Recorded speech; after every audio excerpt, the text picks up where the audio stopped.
ఉంది? అప్రాణులు సమస్తంలో సర్వత్ర ప్రాణులు లేని ఖాళీ చోట్లో కూడా ఆ శక్తి వ్యాపించి, ఏమండి మీరు ఎలా చెప్పగలరండి ఆ ఖాళీ చోట్లో ఉందని? ప్రాణుల్లో ఉందంటే, చెట్టల్లో ఉందంటే, పుట్టల్లో ఉందంటే సరేలే నమ్ముతున్నాం గాని మీరు ఈ ఖాళీలో ఉంది. ఈ ఖాళీలో ఆ చైతన్య శక్తి లేకపోతే గాలిని వీచి నెట్టుతున్నది ఎవరినైనా? గాలి వీస్తోంది అని మీరు ఒప్పుకుంటున్నారా?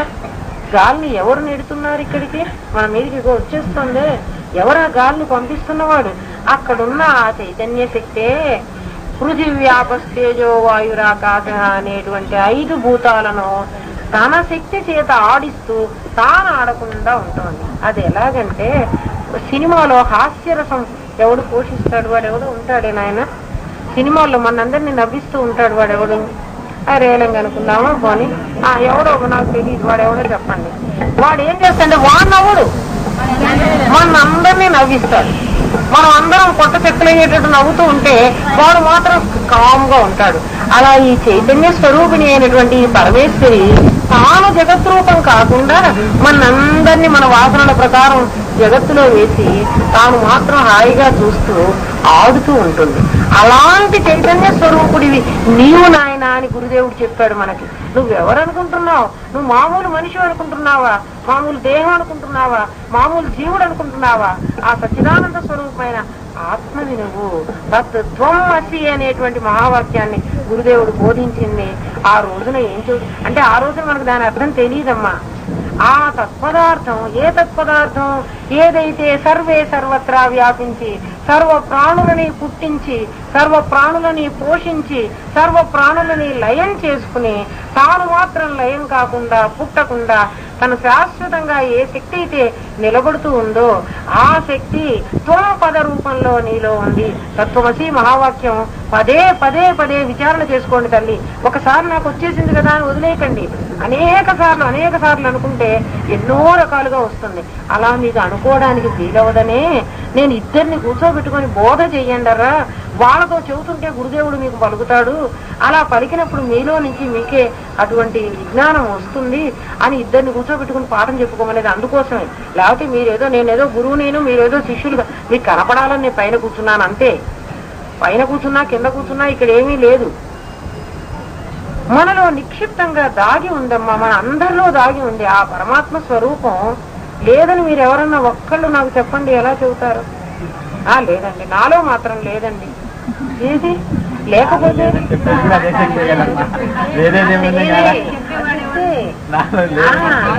అదే నిన్ను పుట్టించింది, నిన్ను పోషిస్తున్నది, నువ్వు ఏ ఏ పనికి ఏ ఏ టైంకి ఏ ఏ కర్మ చెయ్యాలో నీ చేత చేయిస్తున్నది. నీ ఇష్టం కాదు, దాని ఇష్టం ప్రకారం జరగదు. అట్లా జరగదు. మన ఇష్టం ప్రకారం జరుపుకోవాలనుకో అది జరగనేయటంలే. అది లోపల కూతురు అంటే మనకంటే అది సుప్రీం పవర్ అని మీకు అర్థం అవుతోంది కదా, మనకంటే శక్తివంతమైందని తెలుస్తోంది కదా. అలా శక్తివంతమైంది మనలోనే ఉంది. అయితే గురువు శక్తిపాతం ద్వారా దాన్ని బయటికి తెచ్చినప్పుడు మాత్రమే అది పనిచేస్తుంది. అదేమిటండి, అది ఆ శక్తివంతమైంది ఎప్పుడూ మరి పని చేయాలి కదా. అది ఒకప్పుడు పని చేయటం ఒకప్పుడు పని చేయకుండా ఉండటం ఇది మరి అన్యాయం కదా. అంటే మరి మల్లె చెట్టులో మల్లె పువ్వులు పూసేటువంటి శక్తి ఉన్నప్పటికీ 10 నెలలు మల్లె పువ్వులు పూయలేదే, ఏమైనవన్నీ అవ్యక్తంగా ఉన్నాయి. అలా అవ్యక్తంగా నిద్రాణమై ఉన్నటువంటి అయితే అక్కడ 10 నెలలకైన తర్వాత మనం ఎంత ఎరువు వేయకపోయినా నీళ్లు పోయకపోయినా ఒక పువ్వున్నా పూస్తుంది.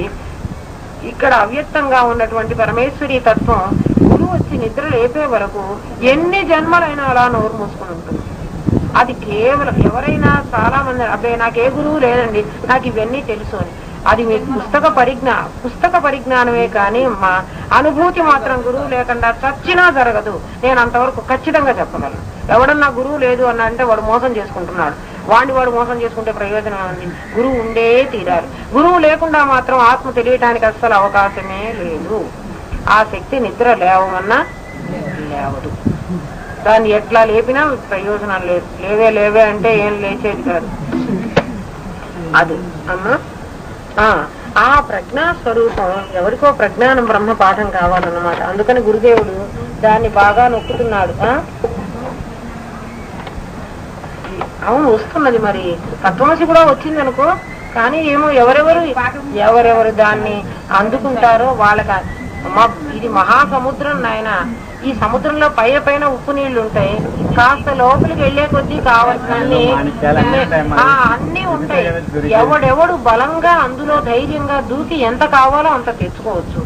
సద్గురు రామనాథం గారు లాంటి వాళ్ళు తీసుకొచ్చి వెదజల్లి అందరికీ పారేస్తారు. కొందరు మనలాంటి వాళ్ళు ఎవరైనా మనమే తెచ్చుకుని మనమన్నా అనుభవించవచ్చు. మహానుభావులు లాంటి వాడు తీసుకొచ్చి అందరికీ వెదజల్లుతాడు. ఆ వెదజల్లినప్పుడు కూడా ఎవరికి దొరికితే వాళ్ళు తీసుకుంటారు.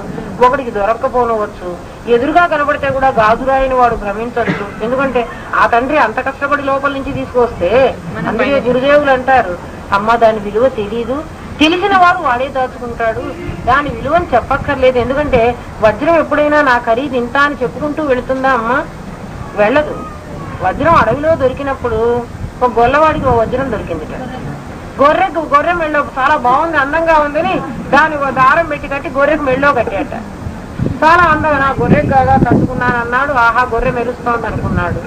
కొంత దూరం వెళ్ళిన తర్వాత ఎవడో ఒక వర్తకుడు చూశాడు, ఒరే ఇదేదో మెరుస్తున్నదిరా, ఇది చాలా ఏదో బాగున్నట్టుంది అని, ఒరే ఓ 10 రూపాయలు ఇస్తాడు, ఇయ్యరా అన్నాడు. ఆ 10 రూపాయలకి రాయే కదా ఇచ్చేద్దాము. 10 రూపాయలు తీసుకున్నాడు, ఇచ్చాడు. 10 రూపాయలు ఇచ్చేటప్పుడు ఆ వజ్రం నన్ను 10 రూపాయలకు అమ్ముతున్నావేమని అడగలేదు సార్, ఏం అడగలే. సరే ఆ వర్తకుడితో వెళ్ళిపోయాడు. కొంతసేపు అయిన తర్వాత ఆ రత్నాల వ్యాపారకుడు చూశాడు, ఒరే వీడి దగ్గర ఇంత మంచి వజ్రం ఉండి చాలా ఖరీదు కలిది, ఒరే నాయన ఓ 50,000 ఇస్తాను నీకు, ఆ వజ్రం ఇయ్యరా అన్నాడు. అరే నేను 10 రూపాయలు కొన్నది, వీడు 50,000 ఇస్తాను. సరే 50 ఇచ్చి వీడు తెచ్చుకున్నాడు. ఇంకా వీడికన్నా పైవాడు చూసి దాని ఖరీదు కోట్లుగా నిర్ణయించారు. ఎవడెవడు దాన్ని చూస్తూ ఉంటే వాడికి దాని రేటు వాడు పెంచుకుంటున్నాడు. కానీ ఇప్పుడు వజ్రం ఖరీదు 10 రూపాయల, 50,000, 20,000, లక్షనా, కోటా చెప్పండి. ఎవడెవడు ఏ దృష్టితో దాన్ని చూశాడో దాని విలువ అలా పెరుగుతోంది. అయితే దాని విలువ తక్కువ ఉందామా? అలాగే పరమాత్మ స్వరూపం కూడా ఎవడెవడు అయితే గొర్రెకు మెడ కట్టిన వాడికి దొరికినప్పుడు అది వజ్రమే, మధ్యలో అది దాని విలువ మార్చుకుంటూ అది ఏం పెరగలే. అది అలా సమాధి వచ్చిన వాడికి ఇది ఆత్మతత్వమే, తత్వమసి వచ్చేవాడికి ఆత్మతత్వమే. 4 క్లాసులే కదా, గబా 4 రోజుల్లో మాకు వచ్చేస్తాయి. అట్లా మాత్రం రావు అమ్మా. తొందరపడితే రావు, ఈర్ష్య పడితే రావు, వాడికి వచ్చిందే నాకు రాలేదే అంటే రాదు. ఎవడికి వాడు నిత్య నిరంతరం దానిలో కూర్చుని సాదుకుంటూ ఉంటే, నూరుకుంటూ ఉంటే ఇంకా వేరే పని ఏమి లేదు. చెప్తున్నా కదా, నేను ఎలా నూరుకున్నానో మీకు చెప్పా కదా నాయన. నూరుకుంటూ ఉంటే వజ్రం ఎలాగైతే సాన పట్టే కొద్దీ దాని మెరుపు ప్రకాశం ఎక్కువ అవుతూ ఉంటుందో, అలాగే మనం కూడా ఇంకా నాకు వచ్చిందిలే అనుకుంటే లాభం లేదు నాయన. నాకు వచ్చింది చాలా కొంచెమే, నాకు ఇంకా రావాల్సింది చాలా ఉంది. ఎందుకంటే అహం బ్రహ్మాస్మి అంటే నేను పరిపూర్ణమైన ఆత్మని అని నాకు తెలియాలంటే నాకు మరి ఇవన్నీ కావాలి కదా. తొందరపడవాకండి. తొందరపడి మనస్సుని ఇంకో మార్గంలో ప్రయాణం చేసుకుని మాయకి ఎంత శక్తి ఉందంటే అవన్నీ నీకు వచ్చినట్టు చూపించగలదు. దాని జోలికి పోవాకండి. గురువు చెప్పినటువంటి పాఠాన్ని యథాతథంగా అర్థం చేసుకుని దాన్ని మనం నిజ జీవితంలో అన్వయం చేసుకుంటూ మనం మెల్లగా మెట్టెక్కుతూ చూడాలి. నిర్గుణ తత్వానికి మీకు ఆలంబన ఏమీ ఉండదమ్మా. ఏ మాత్రం అహంకరించినా పడిపోవడం ఖాయం. అందుకని చాలా జాగ్రత్తగా ఉండాలి. ఎప్పుడైనా కూడా పొరపాటుగా కూడా ఇది నేను చూస్తున్నాను అన్న భావం మనకి మనస్సులో కూడా రాకూడదు. అంతరాంతరాల్లో కూడా ఎక్కడ ఏ కోసానా కూడా ఇది నా సొంతం కాదు. ఎవరు చెబుతున్నారు దీన్ని? పురాప్రోక్తం మయానఘ. అర్జున నేను చెప్పట్లేదు నాయన, మరి ఎవరు చెప్పారయ్యా? ఇప్పుడు నువ్వే కదా చెబుతున్నావు. ఇప్పుడు నేను చెబుతుండొచ్చు నాయన, ఇది నా సొంతం కాదు, వారెవరో చెప్పింది నేను నీకు చెబుతున్నాను, నువ్వు చెప్పింది నేను చెప్పింది నువ్వు ఇంకోటికి చెప్పు. పొరపాటుగా కూడా ఇది నేను చెప్తున్నాను అన్న మాట మన నోట్లోంచే రాకూడదు. అస్సలు రాకూడదు. నాకు ఇలా అనిపించింది అని రాకూడదు. గురుదేవులు నాకు ఇలా తెలియజేశాడు. గురుదేవులు నేను ఈ విధంగా ఆలోచిస్తున్నప్పుడు ఆ తండ్రి నాకు ఈ విధంగా తెలియజేశారు. మళ్ళీ గురుదేవా ఇది రైటా తప్ప అని వారినే అడుగుతున్నాను. మళ్ళీ వారు దాన్నే తెలియజేస్తారు. అంటే కేవలం శిష్యుడి మీద వాత్సల్యంతో తండ్రి చెబుతాడు. అంతేగాని తండ్రిని ఆ మాత్రం అన్నా గుర్తుపెట్టుకోకపోతే ఇంక ప్రయోజనం ఏముంది నాయన? ఎటువంటి పరిస్థితిలోనూ గురువుని నిందించటం కానీ గురువుని విమర్శించటం కానీ ఆ పని మనం చేయకూడదు. ఎందుకు చేయకూడదు అంటే నీకు స్వాత్మజ్ఞానం కలిగించి సర్వకర్మలనే నశింపజేశాడు. అందుకే ఏమంటారంటే ఎవరు గురువు అయినా కానీ కానీ నా గురువే నాకు గొప్ప. ఇంకెవరికన్నా ఎంతమందో గురువులు ఉండొచ్చు, లేకపోతే సదా శంకరాచార్యుడు ఉండొచ్చు, కానీ నాకు శంకరాచార్యుడు గొప్ప కాదు. మన్నాథ శ్రీ జగన్నాథ మద్గురు శ్రీ జగద్గురు మమాత్మా సర్వభూతాత్మ తస్మై శ్రీ గురవే నమః. అందుకని గురుదేవా ఇంకెవరో నాకు చెప్పింది మీరే, మీ వల్లే నాకు తెలిసింది. మీరు అవునన్నా కాదన్నా నాకు మాత్రం మీరే గురు. అరే నాయన ఇది నాకేం తెలియదురా, వాడెవరో చెబితే చెప్పారు, మీకు వాడెవరో చెప్పండి, నాకు అక్కర్లేదు. నాకు చెప్పింది నువ్వే కదా. నువ్వు అవునన్నా కాదన్నా నాకు నీ పాదాలే దిక్కు, కానీ ఇంకెవరి పాదాలో పట్టుకోమంటే నేను పట్టుకోనయ్యా. నాకు తెలియదు, నాకు వాళ్ళందరూ నాకు అనవసరం. నన్ను ముంచుతావో తేలుస్తావో, ముంచినా కూడా నువ్వే ముంచుకో. ఎందుకంటే నీ పిల్లవాడిని నువ్వు నీళ్లలో ముంచుకుంటే తీసుకుంటే పని కూడా నీదే కదా, నాదేం పని ఉంది? నీ ఇష్టం, నీలో చేర్చమని కూడా నేను ఎందుకు అడుగుతాను? చేర్చుకోకపోతే మానేసి, నేను నిన్ను అడుక్కున్నాను. ఇష్టమవుతావా ఈ ప్రపంచంలో ఉంచు, ఏమన్నా సత్కార్యం నలుగురికి ఉపయోగపడేట్టుగా లేకపోతే ఏమన్నా పని చేయించుకో. నీకు అవసరం లేదు నీ దగ్గర పిలుచుకోవద్దు, అక్కర్లేదు, అది కూడా నేను అడగను. నువ్వు కావాలంటే నువ్వు పిలుచుకో. నువ్వే చెప్పావు కదా మా ఇంటికి వచ్చిన వాడు మళ్ళీ పోడని, మరి మీ ఇంటికి పిలుచుకో. తప్పించుకోకపోతే మానే, అది కూడా నాకు అక్కర్లేదు. అంటే నీ పాదమే పట్టుకున్నాను, నీ ఇష్టం అయితే వచ్చినట్టు చేసుకో, నా సొంతం మాత్రం ఏమీ లేదు. మళ్ళా ఇది నేను చేస్తాను గురుదేవా, అది చేస్తాను, ఇది నాది అది నీది, నాకు ఇట్లా తెలిసింది. నీకు తెలియదు, నేను తెలియజేస్తేనే నీకు తెలిసింది. ఆ శక్తి కూడా లోపల ఉన్న చిద్రూపమే. గురువు కూడా నామరూపాత్మకమైన గురువు కాదు. గురువు కూడా ఆ రోజే నీకు ఏమని చెప్పాడంటే, నాయన ఏ శక్తి అయితే తత్పదార్థ రూపంలో జగద్వ్యాప్తంగా వ్యాపించి ఉందో అదే త్వంపదార్థంగా నీలో ఉన్నది. ఆ తత్పదార్థమే నాలో ఉంది. నేను నీవు అని ఇద్దరం బయటికి రూపాలు కనపడుతున్నామే, కానీ మనలో ఉన్నటువంటి ఆ ప్రజ్ఞాశక్తి, ఆ చైతన్య శక్తి ఏమిటంటే ఒకటే నాయన, రెండు కాదు, అది ఒకటే. కాబట్టి మీరు ఇక్కడ బాగా గమనించండి. రోజు అమ్మ మనం సృష్టిలో అన్ని పదార్థాలని ఈ దృష్టిలో గమనిస్తూ ఉండాలి. ఆ లోపల ఉన్న శక్తి ఒకటే. కాబట్టి మీరు చూడండి, అన్ని మామిడి చెట్లు కూడా ఒకసారే పూతకొస్తున్నాయి, అవునా కదా? అన్ని వేప చెట్లు కూడా ఒక్కసారి, ఈ వేప చెట్టు ఈ నెలలో పూసి ఆ వేప చెట్టు వచ్చే నెల పూయరాదు. ఆ ఉద్వేళన శక్తి ఏమిటి అంటే ఒకటే, ఆ ఒకటే ఒక్కసారే. అందుకే గురుదేవులు ఏమంటారంటే, అమ్మా మనం అందరం తల్లి అనే పిలుస్తారు. అసలు పరమేశ్వరి రూపాలే ఇవన్నీ అంటారు. అబ్బాయిలను కూడా తల్లి అనే అంటారు. ఆ చిత్శక్తే కదా, ఆ చిత్శక్తే చైతన్య స్వరూపంగా మనకు కనిపిస్తోంది. ఆ చైతన్య స్వరూపాన్ని నువ్వు చూస్తూ ఒకళ్ళని నేను ఏదన్నా తిట్టాలనుకుంటాననుకో, నిజంగా నాకు ప్రజ్ఞానం బ్రహ్మ తెలిస్తే నేను ఎవరిని తిట్టను? మీరు ఆలోచించండి. నేను ఎవరిని విమర్శించను, ఎవరిని అనను. అందం అంటే నాకేమో నేనే ఈ చేతిని కొట్టు, నోరు మూసుకో అని అంటే ఇది ముయ్యదు, ఇది కొట్టి ఇది కొట్టేదని అనుకోకుండా మళ్ళీ ఇదే వచ్చి నన్ను కొంచెం ఇట్లా తుడు, నాకు నొప్పి పుట్టిందని ఇదే అవుతుంది మళ్ళీ. అవునా కదా? మీరే చెప్పండి. మళ్ళీ ఇదే దీన్ని ఈ కన్నులో పోయి ఈ వేలిట గుచ్చుకుని మళ్ళీ ఏదైనా ఏం చేస్తున్నా, అయ్యో కన్ను నీ గుచ్చానా పాపం, అయ్యో నేను ఆవిరి పెడతాలే, మళ్ళీ ఇదే ఆవిరి పెడుతుంది. అంటే గుచ్చింది ఇదే, అంతే కదా? మరి కన్ను పోని ఇందాక నువ్వు గుచ్చావు కదా, ఇప్పుడు మళ్ళీ నన్ను గుచ్చుతావేమో, నువ్వు నా దగ్గర రావాకని కన్ను అంటూ ఉందా చెయ్యిని? మీరు అనండి, అనదు కదా? మరి మన శరీరంలో ఉండే ఈ అవయవాలన్నీ వేరే వేరేవని మనం ముందే పాఠంలో విన్నాం కదా. ఎందుకంటే ఇది దేహ సంఘాతము. సంఘాతం అంటే చాలా వాటి కూటమి కదమ్మా. ఇది ఒకళ్ళు కాదమ్మా, ఇందులో అందరూను 24 తత్వాలు వారు వారు వారు వారు అందరూ వచ్చి ఇక్కడ కూర్చున్నారు. 24 మందిను ఏదో బువ్వ పెడుతూ ఉంటే ఆ జీవుడు అనేవాడు వెళ్ళి మింగుతూ కూర్చున్నాయి. వీళ్ళందరూనేమో వేరే వేరే వాళ్ళని వాళ్ళందరికీ తెలుసు కూడా. మా వాళ్ళు వాళ్ళ వారింటి వారు వీరింటి వారు 5 ఎవరు పంచభూతాల వారు ఇక్కడ కూర్చున్నారు. ఎవరి వారు వస్తే వారు విచారించుకుంటూ ఉన్నారు, అంతే కదా? అసలు రూపం వస్తే కన్ను చూస్తోందా, చెవి చూస్తోందా? శబ్దం వచ్చేప్పటికి చెవి వింటోందా, ముక్కు వింటోందా? వాసన వచ్చేప్పటికి ముక్కు చూస్తోందా, ఇంకెవరన్నా చూస్తున్నారా? అలా ఎవరెవరి వారు వారు వారు వచ్చుకుంటూ ఉంటే వారు వారు చూసుకుంటూ అందరూ ఒక మొక్కలో పడున్నారు. ఇదో ఉమ్మడి కుటుంబం కొట్టుకున్నా, వచ్చినా, తిట్టుకున్నా పడున్నారు కదా అందరూ. అలా సర్వే సర్వత్రా ఉన్నటువంటి ఈ పరబ్రహ్మ స్వరూపం లోపల ఉన్నటువంటి ఆ చైతన్య శక్తి ఏదైతే ఉందో అది వీటన్నిటికీ కలిసి ఒకటి. అందుకని అదేం చేస్తుంది, ఈ వేలు కర్ణుని పొడిచినప్పటికీ ఆ వేలునే పంపించి, ఓ వేలు నీకు ద్వేషం లేదు దాన్ని పొడవడానికి, ఓ కన్ను నువ్వంటే వేలుకేమీ ద్వేషం లేదు, అది ఏదో పొరపాటుగా జరిగిందమ్మా, దీంతోనే తుడిపించుకో, నీ కన్ను నొప్పి తగ్గిపోతుందిలే అని అదే దీనికి చెబితే ఎన్నిసార్లు కన్ను పాపం ఇట్లా ఇట్లా ఇట్లా ఎన్ని రకాలుగానో అని మొత్తానికి కన్ను దానికి నొప్పి తగ్గేదాకా ఈ పరిసేవ చేస్తూ నేను గాంగా చేసా చూడు అని నా కన్నుని మళ్ళీ ఇది అనదు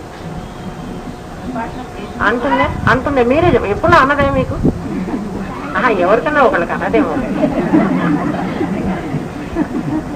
అది అర్థమైతే ఈ ప్రపంచంలో ఈ కనిపించేటువంటి సమస్త జీవరాశులు ఆ పంచభూతాలతోనే తయారైనాయి.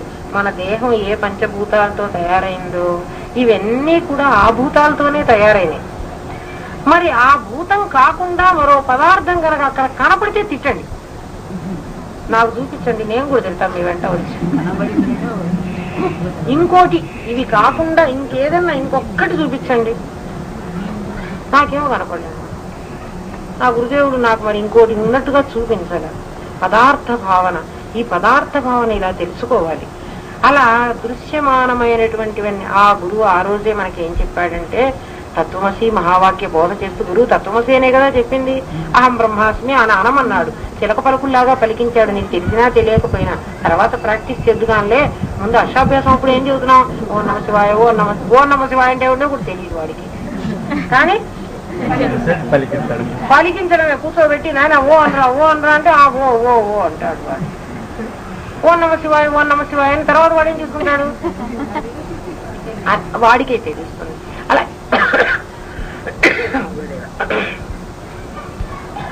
అలాగే గురుదేవుడు ఏం చేస్తున్నాడంటే అహం బ్రహ్మాస్మి అనిపిస్తున్నాడు. తెలియని శిష్యుడు అనుకుంటాడు నేను బ్రహ్మని అంటే, నేనంటే వాడి ఉద్దేశంలో అప్పటికి ఏమిటంటే వాడి శరీరమే నేను అనుకుంటున్నాడు. పాపం చాలా మంది అడుగుతారు, నేను బ్రహ్మని ఎట్లా అవుతాను, నేను మనిషినే కదా, బ్రహ్మ అయితే సృష్టి అన్నా చెయ్యాలి కదా. సృష్టి అంటే వాళ్ళకి తెలియదు పాపం. మనలో అనేక వాసనలు ఎన్ని కోరికలను సృష్టిస్తున్నాయో తెలియటం లేదే. ఆ కోరికలను పెంచుకోవడం కోసం ఎంత అవస్థ పడుతున్నాయి. ఈశ్వర త్రయాలతో దాన్ని అంతా కూడా కట్టుదిట్టం చేసుకుని తన కోరికని సాధించుకోవడం కోసం మానవుడు ఎంత కృషి చేస్తున్నాడు మీరు చూడండి. ప్రతి చిన్నదానికి అది నెరవేరాలని నానా కగసాట్లు పడుతున్నాడు. అది నెరవేరకపోతే వాళ్ళ మీద ద్వేషం కలుగుతోంది, వాళ్ళని తిరుగుతున్నాడు, కొడుతున్నాడు. చేత కాకపోతే ఆత్మహత్య చేసుకునైనా సరే సాధించాలనుకుంటున్నాడు. ఏం గోలో చూడండి, అవునా కాదా? దేహమే నేననుకోబట్టి కదా వాడికి ఇంత అవస్థ వచ్చి పడింది. దేహ సంఘాతం నేననుకున్నాడు కదా, తర్వాత జీవ సంఘాతం నేననుకున్నాడు. నేను ఎట్లా బ్రహ్మన్ అవుతాను, ఆ అమ్మగారు చెప్పగానే నేను బ్రహ్మన్ అయిపోయినానా, పాపం నిర్లక్ష్యం చేస్తాడు. కాదురా నాయన, ఆ రోజు కూడా గురువు నీకు చెప్పినప్పుడు ఏమిటంటే, ఏ చిచ్చక్తి అయితే చైతన్య స్వరూపిణిగా పరమేశ్వరిగా నీలో ఉండి నీ దేహాన్ని పుట్టించి నిన్ను పోషించి నిన్ను నడిపిస్తూ ఈ అవసరం లేనప్పుడు ఈ దేహాన్ని పరిత్యజించేట్టుగా చేసి కొత్త దేహాన్ని మళ్లీ పుట్టించి నీ అనేక వాసనలు నువ్వు కోరుకుంటూ ఉంటే ఆ కోరికలన్నీ తీర్పిస్తూ అవి తీర్చడం కోసం నీ చేత పుణ్యకర్మలు చేయిస్తూ నీ చేత మళ్ళీ ఆ పుణ్య ఫలం అందుకోవడం కోసం నీకు మళ్లీ మళ్లీ అలాంటి జన్మలు ఎత్తిస్తూ ఏ పరమేశ్వరి అయితే ఉందో ఆవిడ్ని నేను తమ్ అంటున్నానని ఆయన ఆ రోజు చెప్తున్నారు. నిజంగా నాకు తెలియదు నాయన, ఈ పాఠాలన్నీ కూడా నా గురుదేవుడు నాకు ఎలా చెప్పాడు, కేవలం వారి మీద నాకున్న విశ్వాసం నాకు ఇవన్నీ తెలియజేస్తుంది. నేనే పుస్తకాలు చదువుకోలేదు, నాకేం రాదు, ఏమీ రాదు. నాకు వచ్చని మీరు అనుకుంటే చాలా పొరపాటు పడుతున్నారు. అమ్మగారు కాలేజీలో లెక్చరర్ కాబట్టి ఇవన్నీ వస్తుందంటే, కాలేజీ లెక్చరర్షిప్ కి నా ఎంఏ చదువుకి ఏ సంబంధం లేదు. కేవలం గురువు మీద విశ్వాసం. ఆ విశ్వాసం ఎవడుకుంటుందో వాడికి ఇవన్నీ వచ్చేస్తాయి. గురువును మనం మనిషిగా చూసామో మనకి ఏం రాదు. గురువు మనిషి కాదు, అసలు గురువు తత్వం. ఆ చిన్మయం నువ్వు కూడా అనుకో, నువ్వు కూడా ఆ చిన్మయమే కదా. ఎందుకంటే కనిపించే ప్రతి వస్తువు ఆనాడు ఆయన అదే కదా చెప్పాడు. ఆయన ఆ పరమేశ్వరి స్వరూపంగా నీలో ఉండి నిన్ను నడిపిస్తూ ఉన్నటువంటి ఆ బ్రహ్మస్వరూపం, దానిని అహం అంటున్నాము. ఆ అహంకారంతో చేరి, దేహంతో చేరి అది అహంకారంగా పరిణమించి జగద్రూపం అయింది. అహం బ్రహ్మాస్మి అనే అంతర్ముఖం అవరా అని గురువు ఆ రోజే చెప్పాడు. ఆ రోజు చెప్పిన దాన్ని నీకు ఈ రోజు అర్థం అవుతుంది అనమాట. అహం బ్రహ్మాస్మి అంటే ఇదే. ఊరికే తెలియకుండా పలికినా కూడా ఆ పలుకులకి ఒక సార్థకత ఉంది, ఒక అర్థం ఉంది. అదే శిష్యుడు అడిగాడు. గురువు అది చెప్తున్నాడు, నాయన ఇది ఒక మహా అరణ్యం. ఈ అరణ్యంలో మనం ఎంత విలపించినా, ఓ దేవుడా, ఓ రాముడా, ఓ కృష్ణుడా, ఓ వెంకటేశ్వర స్వామి నన్నెట్టాగైనా కాపాడండ్రా, నువ్వేం అడుగుతున్నా అరణ్య రోదన ఎవ్వడికి వినపడదు, వాడెవ్వడు చెయ్యడు. ఎప్పుడైనా ఎవడికైనా చేశాడు అంటే, ఎవడు చేస్తున్నాడంటే నీలో ఉన్నటువంటి ఈశ్వరుడు నీలో ఉన్న చైతన్య శక్తిని తీసుకుని ఆ శక్తి ద్వారా నీకు సహాయం చేస్తున్నాడు. నువ్వు మొక్కుకున్నది ఎక్కడా? మీ ఇంట్లోనేనా? నీ కోరిక నెరవేరింది ఎక్కడా? మీ ఇంట్లోనేనా? వెంకటేశ్వర స్వామి అయితే ఇక్కడికి రాలేదు కదా. వచ్చాడు, ఎవరికైనా వచ్చింటే చెప్పండి. నువ్వు చెప్పింది కూడా ఏ వెంకటేశ్వర స్వామితో చెప్పావు? నువ్వు దండం పెట్టుకునేటప్పుడు ఆలోచించండి. నీలో వెంకటేశ్వర స్వామిని సృష్టించుకున్నావు. నువ్వు సృష్టించగానే ఆ తల్లి ఏం చేసింది? నీలో ఉన్న ఉజ్వలన శక్తి, ఆ చైతన్య శక్తి ఒక వెంకటేశ్వర స్వామి రూపం నీకు చూపించింది. వాడికే కదా నువ్వు మొక్కుబడి పెట్టుకున్నావు. మరి చెల్లించేది వాడికి వెళ్ళి చెల్లిస్తున్నావు ఏమిటి? అది కొంచెం నాకు చెప్పు ఆ సంగతి. ఆలోచించు. ఏమా అంతే. నిజంగా ఆలోచిస్తే ఆలోచించండి అమ్మా. పరమాత్మ మనలోనే ఉన్నాడు, నిక్షిప్తంగా ఉన్నాడు అమ్మా. కాదా? అడుగు. గుడికి నిజంగా కూడా ఇప్పుడు లక్షణంగా ఏమంటే జ్ఞానుల్ని 3 భాగాలుగా విభజించారమ్మా. ఉత్తమ అధికారులకి ఈ తత్వం చెప్పమన్నాడు.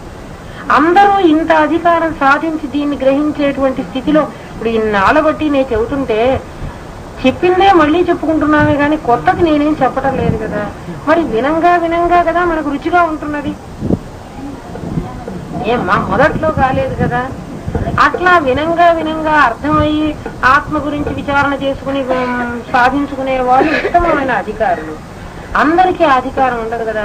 మరి మంద మధ్యమ అధికారులు కూడా ఉన్నారు కదా, వాళ్ళు కూడా మరి ఈ స్థితికి రావాలి కదా. వాళ్ళు ఈ స్థితికి రావడం కోసం వాళ్ళకి ముందు 1వ క్లాస్కి వస్తే 2వకి వస్తాడు, 3కి వస్తాడు, 4కి వస్తాడు. 1కి కూడా రానటువంటి స్థితిలో సడన్ గా 1వ క్లాస్కి వచ్చి సెంటెన్సెస్ చెప్తే వాడికి రాదు కదా. అందుకని ఎల్కేజీ, యూకేజీ, 0 క్లాసు ఈ పాఠాలన్నీ అయినాక వాడిని 1వ క్లాస్కి పంపిస్తున్నారు. మరి 1వ క్లాసే మొదటిది అయితే ఈ యూకేజీ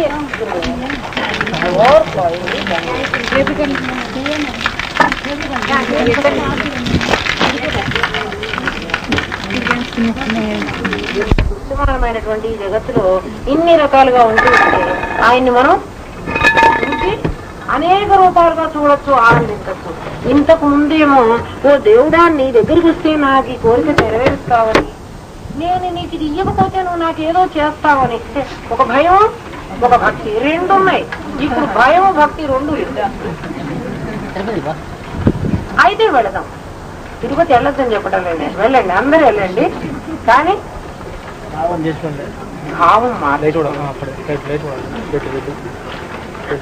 ఏమంటున్నాడంటే పరమాత్మ ఆయన వీళ్ళు రికార్డ్ చేసుకోవటం లేదు అవుతారు కదా.